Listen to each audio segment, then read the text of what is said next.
영국의 캠브리지 대학교 교수이고 유명한 작가였던 C.S. 루이스가 천국과 지옥의 대화라는 책에서 이런 글을 썼습니다. 많은 사람들이 천국으로 막 몰려듭니다. 여러분도 언젠가는 천국에 가실 줄 믿습니다. 그 천국 앞에 문지기가 있었는데 문지기가 한 사람씩 들어오는 사람을 붙들고 이런 질문을 했다고 합니다. 당신은 구원받으셨습니까? 예수 믿으셨습니까? 이런 질문이 아닙니다. 그 질문은 당신은 예수님을 알고 나서 예수님 때문에 참을 수 없는 기쁨을 가지고 사셨습니까? 그 기쁨을 가지고 이 자리까지 오셨습니까? 저도 이 질문을 빗대어 여러분들에게 한번 질문해 보겠습니다. 여러분이 천국문에 이뤘을 때, 아니 예수님께서 오늘 다가와서 여러분에게 질문하신다면 어떻게 대답하겠습니까? 당신은 어떤 다른 것보다도 예수님 한 분만으로 기쁨을 누리고 있습니까? 이럴 수가. 그렇다면 여러분은 어떤 것보다도 그 예수님으로 누리는 그 기쁨을 잃어버리지 않고 있습니까? 그 기쁨이 사라지지 않고 잘 간직되고 있습니까? 오늘 세례 요한은 우리에게 다시 한번 이렇게 말합니다. 이러한 기쁨으로 충만하라. 오늘 이 말씀이 우리에게 주시는 주님의 음성으로 들려지길 간절히 축원합니다. 사랑하는 성도 여러분, 주님이 주시는 이러한 기쁨으로 충만한 삶이 되시기를 간절히 축원합니다. 만약 내가 그런 기쁨을 누리지 못하고 잃어버렸다면 나에게 그 원인은 무엇일까? 다시 한번 점검해 보면서 어떻게 하면 기쁨으로 충만하여 살 수 있을지를 점검해 보는 귀한 은혜의 시간이 되시기를 간절히 축원합니다. 첫 번째, 우리는 세례 요한처럼 예수님 한 분만으로 기쁨이 충만할 수 있습니다. 예수님은 분명히 말씀합니다. 너희 안에 기쁨이 충만하리라. 오늘 말씀은 예수님이 니고데모를 만나신 뒤 제자들과 함께 유대 지역으로 가셨습니다. 22절 우리 함께 읽겠습니다. 그 후에 예수께서 제자들과 유대 땅으로 가서 거기 함께 유하시며 세례를 베푸시더라. 이 말씀을 읽어보면 마치 예수님이 공생애를 시작하면서 세례를 베푸신 것처럼 말하고 있습니다. 그러나 공관복음 어디를 봐도 예수님께서 직접 세례를 주셨다라고 말씀하고 있지 않습니다. 예수님이 세례를 직접 주신 게 아닙니다. 그러면 이 말씀을 어떻게 이해해야 될까요? 요한복음 4장 2절 말씀을 보세요. 함께 읽어보겠습니다. 예수께서 친히 세례를 베푸신 것이 아니요 제자들이 베푼 것이라. 누가 베풀었다고요? 예수님의 제자들이 세례를 베풀었다. 그럼 왜 예수님의 제자들은 세례를 베풀었을까요? 그것은 예수님의 오심을 예비하게 보내졌던 세례 요한이 세례를 베풀고 있었기 때문입니다. 가장 큰 이유죠. 또 다른 이유는 그 세례가 죄사함과 구원의 의미를 가지고 있었기 때문입니다. 23절 함께 읽겠습니다. 요한도 살렘 가까운 에논에서 세례를 베푸니 거기 물이 많음이라. 그러므로 사람들이 와서 세례를 받더라.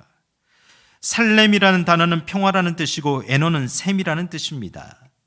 사람들이 왜 세례를 받았습니까? 여러분이 왜 세례를 받았습니까?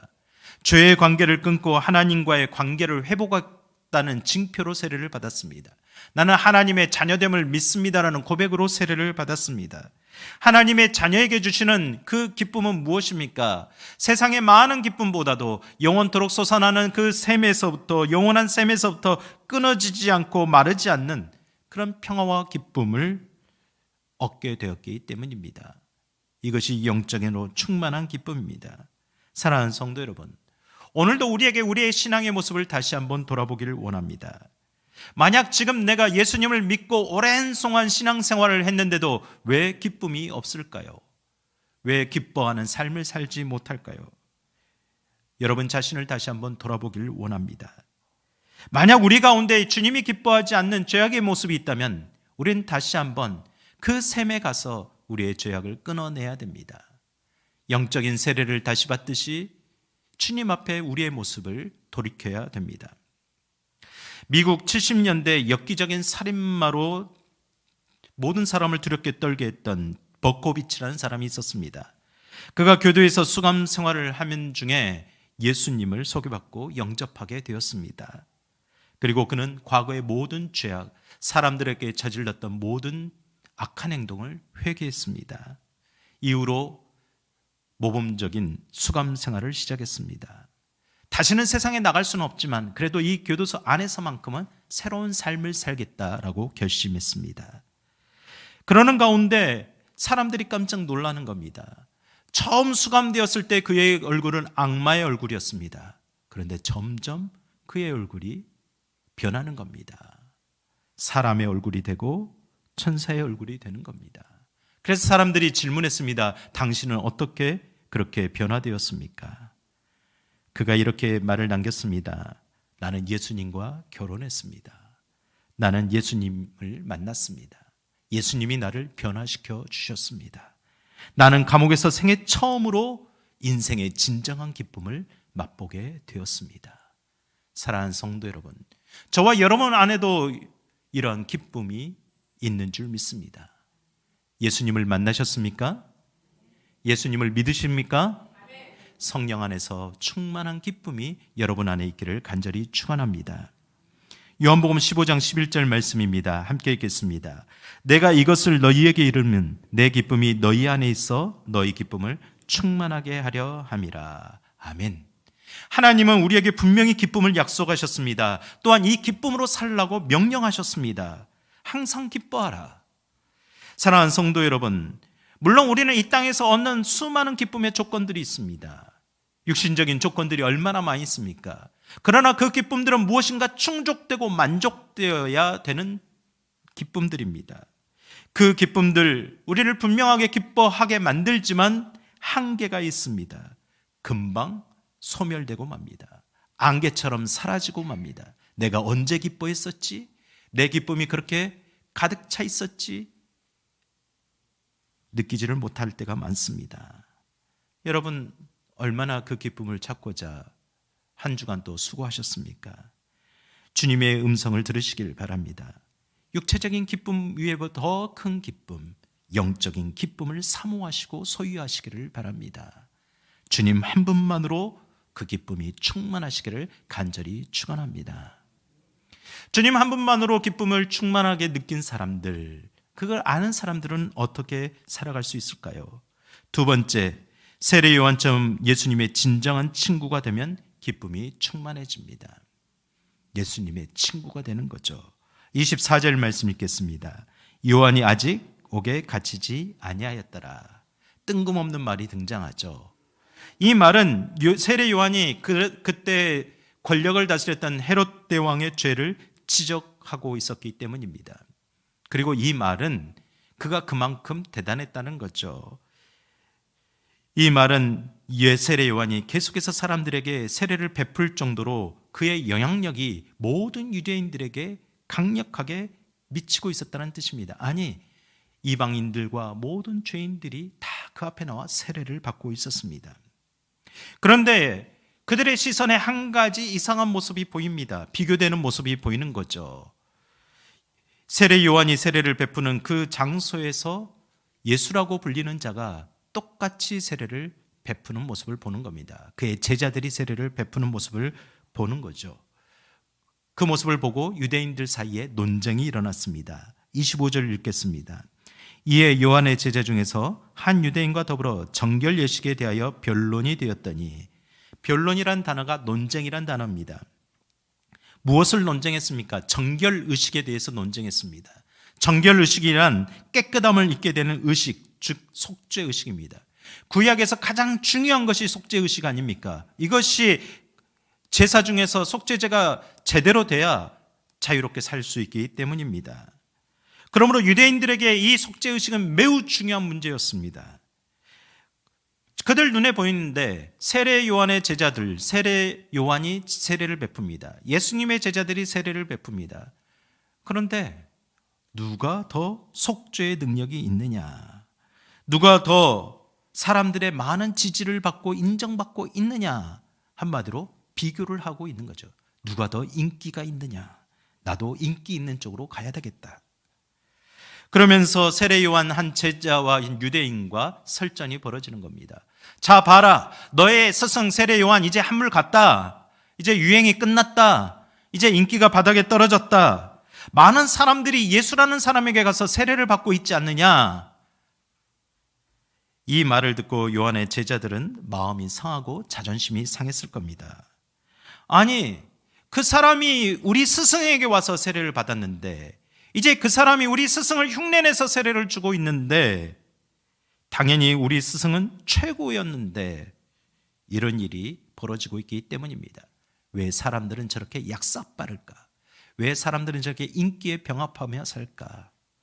제자들이 스승을 찾아가 이렇게 하소연했습니다. 26절 함께 읽겠습니다. 그들이 요한에게 가서 이르되 랍비여, 선생님과 함께 요단강 저편에 있던 이 곧 선생님이 증언하시던 이가 세례를 베풀매 사람이 다 그에게로 가더이다. 여러분, 제자들이 얼마나 기분이 나쁜지 오늘 말씀에 한마디로 나옵니다. 요단강 저편에 있던 이 곧 선생님이 증언하시던 이가, 예수님이라고 부르지도 않습니다. 그리스도로 믿지도 않습니다. 선생님이 인정해 주시고 한마디 했던 이가 우쭐해서, 이런 뜻입니다. 얼마나 기분이 나쁘다는 뜻입니까? 예수님과 세례 요한을 단순히 비교만 해봐도 그 의미를 알 수 있습니다. 여러분, 세례 요한과 예수님은 출신 배경부터 엄청난 차이가 있습니다. 예수님은 어떤 집안에서 태어났습니까? 예수님의 아버지의 직업이 뭐죠? 네 아버지 직업이 뭐냐? 이렇게 묻곤 하죠. 목수의 아들입니다. 그 당시에는 하층민 출신이라는 뜻입니다. 이에 비해 요한의 아버지는 현직 제사장입니다. 그 당시 제사장은 상류층의 가문입니다. 요한도 가만히 있으면 자연적으로 그 제사장이 될 수 있는 사람입니다. 확실히 차이가 나죠. 하늘과 땅 차이입니다. 두 번째, 세례 요한이 예수님보다 6개월 먼저 태어난 사촌 형입니다. 하루만 먼저 태어나도, 1시간만 먼저 태어나도 형님이죠. 이스라엘 사람들의 장유 유서는 우리나라 사람들보다 강했습니다. 특별히 장자의 축복권을 강조했습니다. 서열과 순서를 아주 엄격하게 지켰던 나라입니다. 세 번째, 이 세례 요한은 제사장의 자녀로서 오랜 기간 훈련을 받아왔습니다. 심지어 그는 광야에 가서 허름한 옷을 입고 메뚜 석청을 먹으면서 그렇게 훈련을 받았습니다. 이에 반해 예수님이 훈련받은 것은 무엇일까요? 기록적으로 보면 광야의 40일 금식기도 외에는 아무것도 없어 보입니다. 대학원까지 졸업한 사람과 초등학교도 마치지 못한 사람을 비교하는 것과 같습니다. 세례 요한은 예수님보다 먼저 사역을 시작했습니다. 예수님께서 공생애를 시작했을 때 이미 세례 요한은 당대 최고의 유명한 선지자였습니다. 그를 메시아로 여길 정도였습니다. 세례 요한의 사역지는 요단강에는 사람들이 날마다 인산인해를 이루었습니다. 모든 사람들이 그를 따랐습니다. 당시 정치력 권력을 크게 행사했던 헤롯 왕조차 요한의 말을 무서워하며 두려워할 정도였습니다. 그러니 예수님과 세례 요한을 어떻게 비교합니까? 세례 요한의 제자들이 얼마나 자존심이 상했겠습니까? 여러분도 저랑 다른 교회 목사님이랑 비교하면 제 자존심이 어떻게 할까요? 여러분, 당연해 보입니다. 그런데 한 가지 더 우리의 모습을 돌아보길 원합니다. 우리 옛날 속담에 사촌이 땅을 사면 뭐가 아프다고요? 진짜 배가 아프시나요? 성도님들 중에 신방을 가서 넓은 아파트에 이사를 가니까 권사님 너무 좋아요, 축복합니다, 더 번성하세요, 이렇게 합니까? 아니면 슬슬 부럽고 배가 아파오십니까? 여러분, 진짜 그러셨나 보네. 우리의 본성은요, 우리가 못 살아서 문제가 아닙니다. 지금 우리가 얼마나 잘 삽니까? 그런데 다른 사람과 비교해서 다른 사람이 나보다 더 잘 살아서 문제입니다. 다른 사람이 더 많은 것을 가진 것 같아 보이기 때문에 문제입니다. 시기와 질투와 작용하는 그런 동안에는 우리의 마음 가운데 영적인 눈도 어두워지게 되어 있습니다. 얼마나 시기와 질투에 사로잡혔으면 예수님을 십자가에 못 박아 죽으라고 소리쳤겠습니까? 그런 마음으로는 예수님의 친구가 될 수가 없습니다. 그런 마음은 인생에서도 진짜 친구를 얻을 수도 없습니다. 마음을 열 수 없기 때문이죠. 말씀을 준비하면서 이런 이야기를 보게 되었습니다. 19세기 말 영국의 런던의 복음화를 위해서 영향을 미쳤던 유명한 세 분의 목사님들이 있었습니다. 첫 번째, 그리스도 교회에 프레드릭 마이어 목사님이 있었습니다. 사진을 좀 보여주시면. 네. 두 번째 위대한 설교가 찰스 스펄전 목사님이 있었습니다. 전 세계적으로 유명한 목사님이죠. 세 번째, 런던에서 가장 큰 교회의 담임인 웨스트민스터의 교회의 담임인 캠벨 몰간 목사님이 있었습니다. 중요한 것은 이 프레드릭 마이어, 처음에 소개했던 목사님과 캠벨 목사님은 친구입니다. 절친한 친구였는데요. 이 마이어 목사님이 목회하는 것에서 교세면에서 이 두 분보다 훨씬 작았습니다. 그리고 일반적인 평가에서도 뒤지고 있었습니다. 두 분을 보니 설교도 잘하고 목회도 잘하니 깊은 열등의식을 갖게 되었습니다. 왜 사람들이 저분들에게만 몰려갈까? 왜 한성교회는 오지 않을까? 왜 한성교회 새벽기도회는 이렇게 텅텅 비어 있을까? 어느 날 마이어 목사님이 이런 마음이 잘못되었음을 느끼며 간절히 기도했습니다. 하나님, 제가 동료 목사님들을 치교하고 질투하고 있습니다. 제 스스로 이 마음을 조절할 수 없으니 저를 좀 어떻게 도와주십시오. 이 마음이 사라질 수 있도록 도와주세요. 열심히 기도했지만 응답이 오지 않았습니다. 그 마음이 사라지지 않았습니다. 어느 날 하나님의 음성이 감동으로 들려왔습니다. 마이어야, 너에게 시기하고 질투하는 마음을 없애는 그 기도로 너는 만족하느냐? 나는 아니다. 왜 그 두 사람의 성공과 교회의 부흥을 위해서 축복하지 못하니? 이제 기도의 내용을 바꿔라. 부흥하고 있는 교회를 더 축복해라. 성공하고 있는 그 두 분 목사님의 인생을 더 축복해라. 그렇게 기도해라. 여러분, 쉽겠습니까? 나는 쫄딱 망하고 있는데 성공하고 있는 사람을 위해서 축복하라니, 이게 말이 됩니까? 그럼에도 불구하고 마이어 목사님 순종하며 축복하는 기도를 시작했습니다. 하나님, 캠벨 목사님을 축복합니다. 그분의 말씀을 통해서 성도들이 더욱더 구원의 확신을 갖게 하십시오. 말씀에 영향력을 주십시오. 그 교회를 축복합니다. 그 교회를 부흥케 하여 주시옵소서. 자기 교회의 부흥보다 그 교회의 부흥을 더 위해 기도했습니다. 진심으로 기도했습니다. 그때부터 마음에 평안이 찾아오기 시작했습니다. 기쁨과 자유함을 누리게 되었습니다. 마이어 목사님이 어느 주일날 이렇게까지 축복했다고 합니다. 하나님, 몰간 목사님의 교회를 축복합니다. 사람들이 자리가 없을 정도로 가득 차도록 메워주시옵소서. 하나님의 성령의 역사가 일어나게 해주시옵소서. 그러다가 그 사람들이 자리가 없어서 갈 데가 없으면 그때 그 사람들을 저희 교회로 좀 보내주십시오. 아직 이해가 안 되신? 그렇게 기도를 하고 세 사람은 진실한 친구가 되었습니다. 함께 런던 복음을 위해 힘쓰게 되었고 지금까지 기억됩니다. 하나님께서 이 마이어 목사님을 그대로 그렇게 놔두셨을까요? 아닙니다. 마이어 목사님에게 좋은 글을 쓰는 재능을 허락하셨습니다. 그리고 그 마이어 목사님의 책은 지금까지 전 세계적으로 읽혀지는 그런 많은 책들이 남겨져 있습니다. 사랑하는 성도 여러분, 우리의 마음은 어떻습니까? 옆에 성도들을 축복하시기 바랍니다. 하나님의 나라는 우리 모두를 원하십니다. 27절과 28절 함께 읽겠습니다.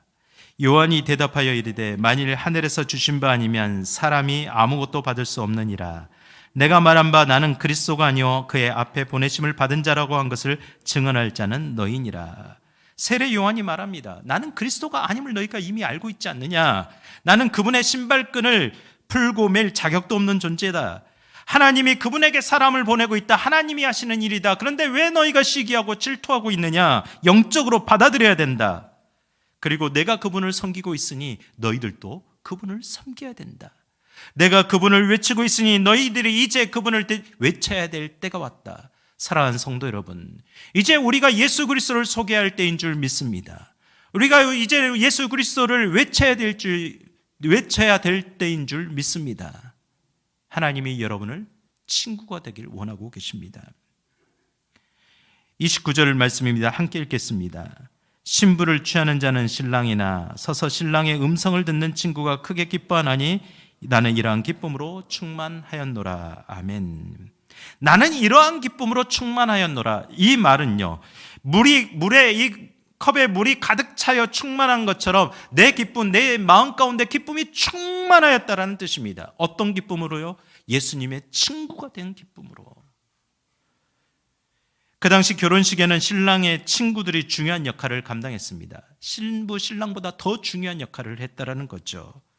신랑이 결혼식을 하기 위해 신부의 집을 향합니다. 그때 당시 유대 땅에는 낮에는 뜨거워서 갈 수가 없으니 밤 늦은 시간, 해가 넘어가는 시간에 출발을 하면 저녁 늦은 시간에 도착합니다. 여러분, 신약에 슬기로운 다섯 처녀가 왜 촛불을 켜고 신랑을 맞이하고 기다렸는지 아실 겁니다. 그러면 어떻게 해야 될까요? 오늘 같으면 내비게이션을 가지고 찾아가겠지만 가이드가 없으면 갈 수가 없는 길이 있습니다. 안전하게 신랑을 데리고 가야 되는 역할이 신랑의 친구의 역할입니다. 신부의 집을 잘 찾아가야겠죠. 엄한 곳을 가가지고 신부를 찾으면 안 됩니다. 그렇게 끝까지 잘 안내하고 신랑 신부를 위해 모든 신분을 감당하는 사람이 신랑의 친구입니다. 그리고 신부의 집에 도착했을 때 신랑이 왔습니다. 모두들 와서 맞이하십시오. 소란스러운 그 혼인식장에서 모든 사람들이 신랑에게 집중하도록 소리를 칩니다. 그리고 신랑과 신부의 신방까지 안내합니다. 거기서 끝나는 것이 아닙니다. 그 신랑 신부가 신혼 결혼식 첫날 밤의 기쁨을 누리는 동안 그 친구는 밤새 그 앞에서 그 자리를 지킵니다. 어느 누가 방해하지 않도록, 신랑 신부의 안전을 해하지 않도록. 그리고 그 다음날 결혼식이 마치게 되면 이 신랑의 친구는 외칩니다. 내 역할을 다했더라. 행복한 신랑 신부를 위해서 내가 할 일을 다했다. 나는 이러한 기쁨으로 충만하다. 아무리 어렵고 힘들어도 신랑 친구는 그 모든 일을 다 감당하는 사람입니다. 그래서 가장 신뢰받는 친구를 신랑의 들러리 친구로 세우는 겁니다. 바로 예수님은 여러분을 이러한 친구로 부르고 계신 줄 믿습니다. 가장 신뢰하는 사람, 가장 믿을 만한 사람, 내 일을 누구에게 맡길까라고 찾고 찾아보니 예수님이 눈앞에 저와 여러분이 있는 줄 믿습니다. 그런 신랑의 친구가 되시기를 간절히 축원합니다. 요한복음 15장 11절부터 14절 함께 읽겠습니다. 내가 이것을 너희에게 이르면 내 기쁨이 너희 안에 있어 너희 기쁨을 충만하게 하려 함이니라. 내 계명은 곧 내가 너희를 사랑한 것 같이 너희도 서로 사랑하라 하는 이것이니라. 사람이 친구를 위하여 자기 목숨을 버리면 이보다 더 큰 사랑이 없나니 너희는 내가 명하는 대로 행하면 곧 나의 친구라. 아멘. 여러분, 우리는 명심해야 됩니다. 내가 결혼식의 주인공이 아닙니다. 우리는 자꾸 주인공이 되려고 합니다. 나는 신랑이 아닙니다. 나는 예수님의 친구요 들러리일 뿐입니다. 그런데 내가 예수님의 진정한 친구가 된다라고 했을 때, 그 자리에 서서 그 역할을 충분히 감당했을 때 예수님은 나를 위해 아낌없이 생명까지 내어주신 친구가 되어주셨습니다. 내가 친구가 된 것 같지만 예수님이 진짜 친구가 되어주셨습니다. 세상에서 둘도 없는, 찾을 수 없는 친구가 지금도 되어주고 계십니다. 그 친구가 여러분과 함께 하십니다. 그러므로 우리는 예수님의 친구가 될 때, 진정한 친구로 살아갈 때 이러한 기쁨이 충만하게 될 줄 믿습니다.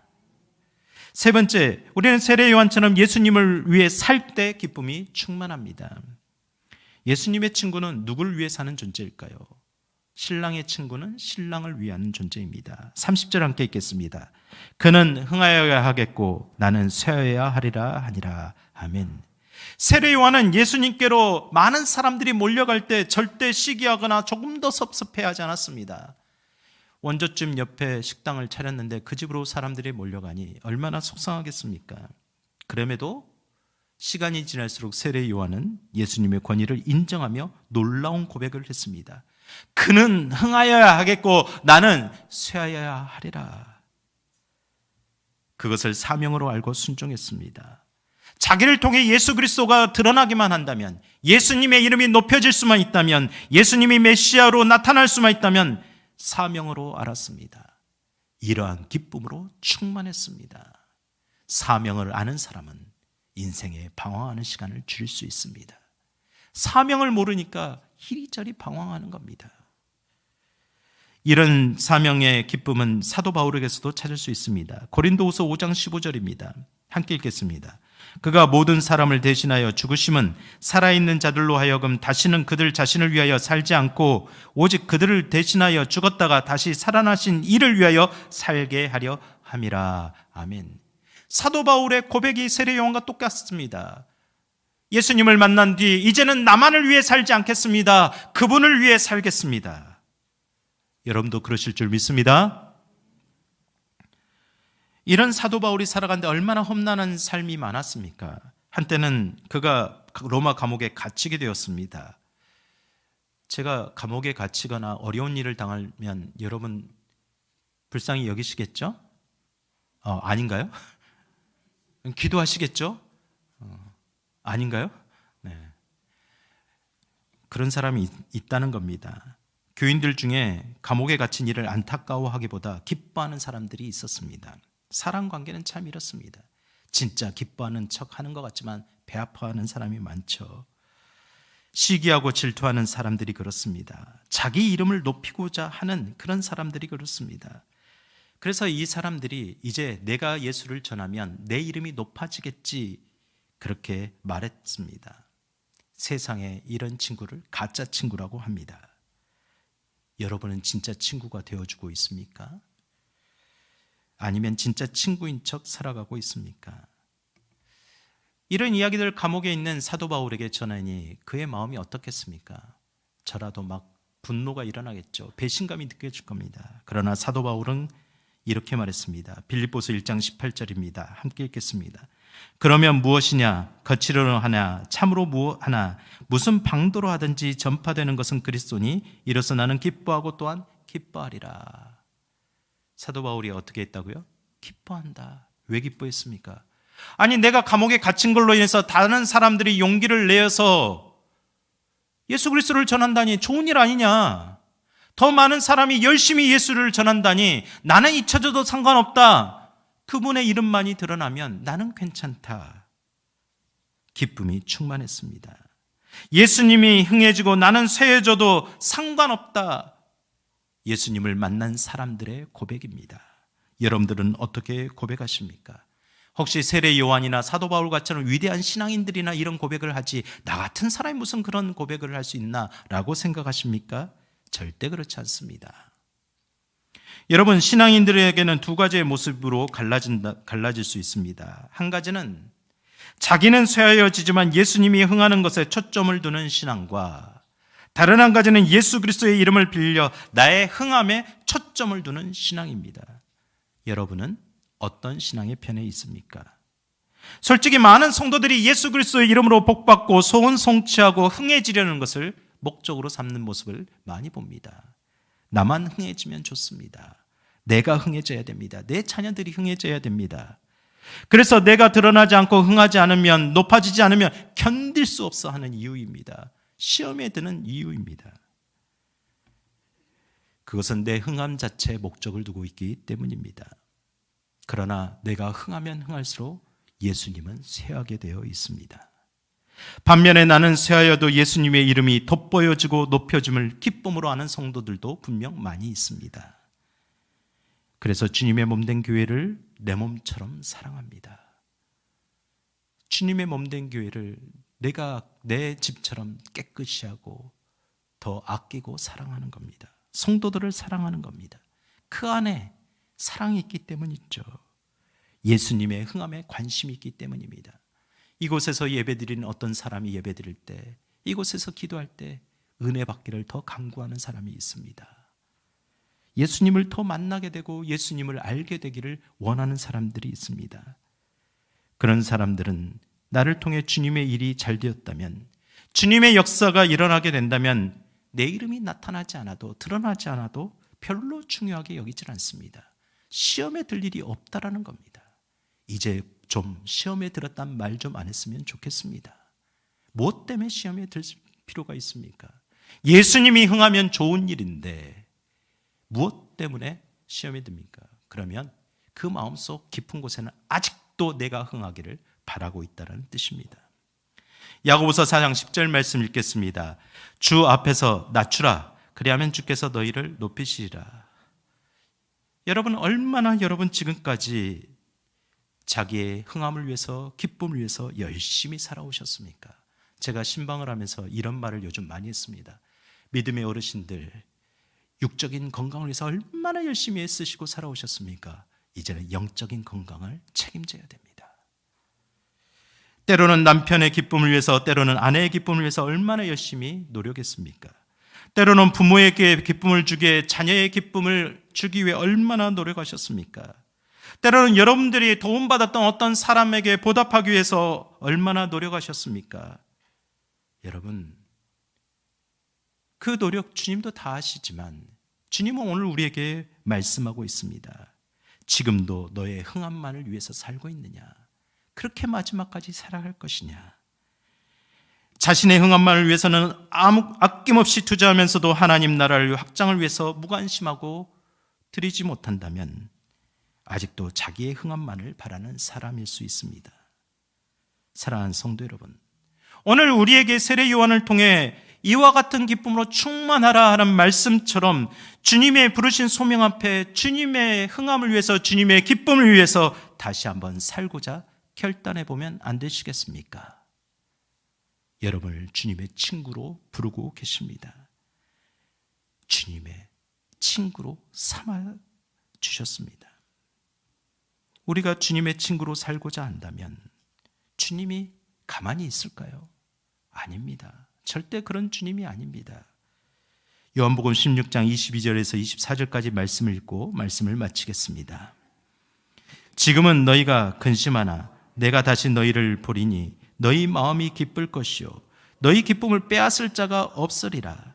그날에는 너희가 아무것도 내게 묻지 아니하리라. 내가 진실로 진실로 너희에게 이르노니 너희가 무엇이든지 아버지께 구하는 것을 내 이름으로 주시리라. 지금까지 너희가 내 이름으로 아무것도 구하지 아니하였으나 구하라. 그리하면 받으리니 너희 기쁨이 충만하리라. 말씀의 은혜가 저와 여러분 가운데 임하시기를 간절히 축원합니다. 여러분, 이제 좀 주님의 기쁨을 위해서 살아보면 어떻겠습니까? 내 흥함은 좀 그만두고 주님의 흥함을 위해서 주님이 기뻐하는 곳에서 충만한 기쁨을 찾는다면 어떻겠습니까? 오늘 주님의 부르심 앞에 응답하시기를 간절히 축원합니다. 우리 함께 기도하십시다. 주님은 생명까지 내어주며 내 친구가 되어주셨습니다. 주님, 나도 그렇게까지 못하지만 나의 삶, 나의 시간, 나의 모든 것을 들여 주님의 친구가 되겠습니다. 비록 내가 쇠하여져도 잊혀질지라도 주님 앞에 다른 사람들이 나아가게 할 수 있다면, 다른 사람들이 주님을 만나게 할 수 있다면, 그들이 주님을 만나고 즐거워할 수만 있다면 그것으로 만족하겠습니다. 충만한 기쁨으로 살겠습니다. 이 한 주간도, 이 사순절도, 올해도 나의 삶을 통해 주님의 이름이 드러나고 높여지길 원하오니 이러한 기쁨으로 충만하게 하옵소서. 우리의 삶을 결단하며 함께 기도하십시다. 걸어가시고 은혜로 오신 아버지 하나님, 오늘 이 시간 세례 요한을 통해 말씀을 듣습니다. 너희도 이러한 기쁨으로 충만하라. 주님, 세상의 기쁨으로 만족하는 존재가 아니라 하나님이 주시는 영적인 기쁨으로 만족하는 존재가 되고 싶습니다. 주님이 내 친구가 되어주셨음을 믿습니다. 생명까지 내어주신 친구가 되어주심을 믿습니다. 저는 그 사랑에 어떻게 응답하고 있습니까? 주님, 저는 주님의 친구가 된다고 말하면서 아직도 나의 흥함만을 간구하며 나의 육적인 것만을 간구하며 그렇게 살고 있습니다. 주님, 어리석은 저를 용서하시고 우리의 부족함을 용서하시고 주님의 기쁨으로 살기를 원합니다. 주님의 흥함으로 살기를 원합니다. 우리를 사용하여 주시옵소서. 우리를 이끌어 주시옵소서. 용기가 없습니다. 부끄럽습니다. 그러나 주님이 나의 친구가 될 때 나를 이끌어 주실 때 그 또한 가능할 줄 믿습니다. 주님께 드리오니 주님 받아 주시옵소서. 주님 이끌어 주시옵소서. 우리의 영원한 친구 되신 예수 그리스도의 이름으로 간절히 기도드립니다. 아멘. 우리 다 같이 일어나셔서 우리 말씀을 기억하며 나 주님의 기쁨 되기 원하네. 우리 찬양 드리며 예물 드리며 예배를 마치겠습니다.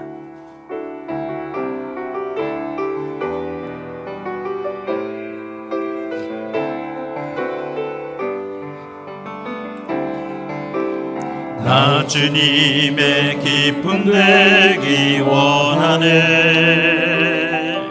내 마음을 새롭게 하소서.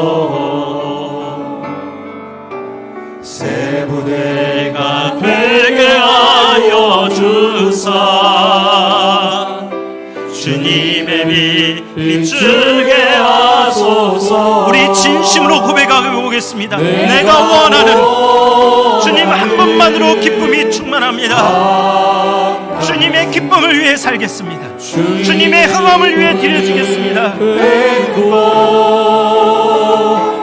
내가 원하는 한 가지 주님의 기쁨이 되는 것. 나 주님의 기쁨 되기 원합니다.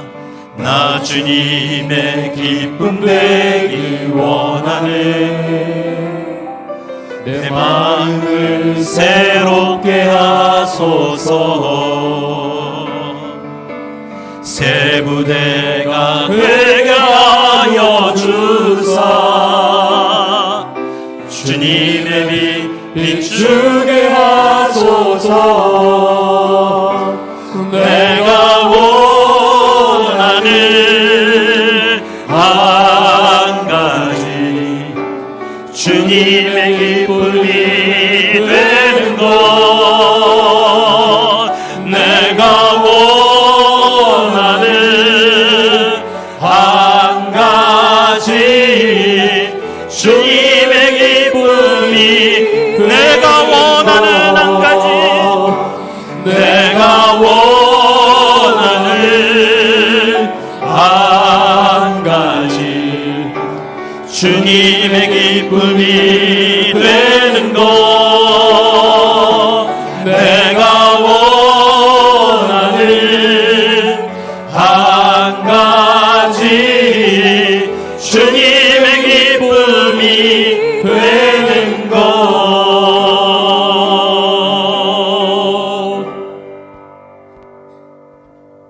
오늘도 주님의 은혜를 기억합니다.